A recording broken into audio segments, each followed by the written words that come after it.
Ladies and gentlemen, SookyMMA is back for UFC 274. And yeah, we got to dust ourselves off a little bit here because the pickup's taking a bit of a hit, but we go 5-6 on UFC Vegas 52. Your boy just watched the UFC Countdown, so we're feeling a little hyped to get things going in a big way here. Funny enough, yeah, the pickup's been taking a hit, but we're actually doing fairly well at picking our spots from a betting perspective, so as we see this kind of transpire, let's try to find that balance. We took a break from doing the breakdowns and the videos for last week to try and get things moving here at SookyMMA. We have some ideas to, push things forward a bit and do some different things. I do miss that from last year. So without further ado, I was disappointed with that Super Saiyan pick. I thought Andre Fili had such a great chance in that fight as the fight progressed in rounds 2 and 3. He really had to avoid those big brawl situations and kind of just control the wave, really just find the spots where he might be able to win the round. But even if he lost it, I thought that he had all of the tools to win that fight in rounds 2 and 3. But he got into that big brawl. Brito, crazy good first round fighter, finished him pretty clean with those big shots. But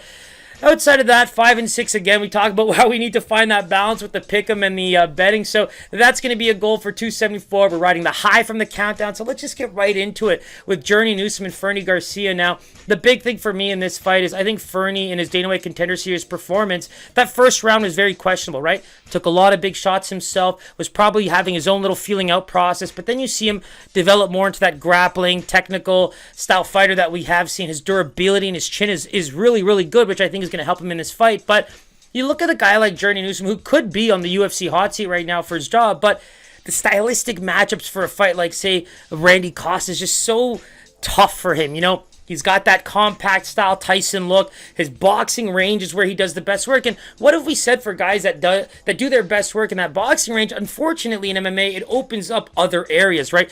Body clinches, takedowns, grappling, wrestling, Muay Thai clinches, which opens up the knees and the elbows. It's just so much can happen in that boxing range in an MMA fight. So that's where I think Newson has his most work to do, but his best outcome, right? I don't think that he's going to have a great time on the ground against Fernie, and I think early parts of the fight is where Newson's going to have his best work. He's got the big hooks and those big shots that he can attack the body with. You know that Garcia has left himself open in the past in the first round, which gives Newson, a guy with a puncher's chance, to really do some damage, to not only steal a round, but maybe steal a finish that gets him the big win. I'm curious to see what this fight looks like in maybe second half of round 2 and round 3, because I really think that Journey's going to have issues with the cardio, the durability, and the wrestling/grappling of Garcia. But like I said early on, that's where Journey can do his best work. Use that boxing range. Avoid any areas where you might give up some bad spots, whether it's control time or anything like that, but use the striking. Use your cardio in the beginning parts of the fight to really do damage, because at least if you can steal those first 2 rounds, if you can't finish, you open up the door to maybe just trying to ride out that 3rd round and come away with a dub. Not something you would really recommend a fighter to do, but that is also playing things a bit smarter. So I like Fernie as a favorite in this fight, but I also think, for me personally, this is a dog or pass. I do think that Newson has that opportunity in the early parts of the fight to finish, but at the same time, if he can't get that done, it really is coming down to cardio, attrition, who gets the best work out of each other when it comes to control time, level changing. I just see this being very gritty if it gets out of that first to, the first half of the second round. So let's go with Fernie, about a -115 to a -120. I think that's a fair line for him. And yeah, let's take a look.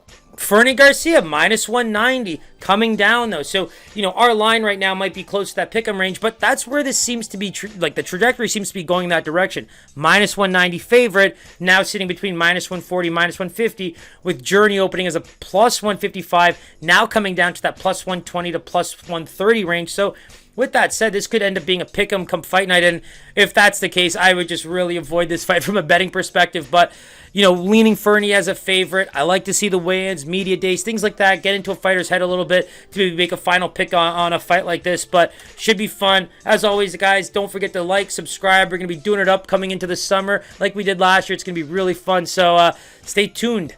Looking forward to breaking these ones down.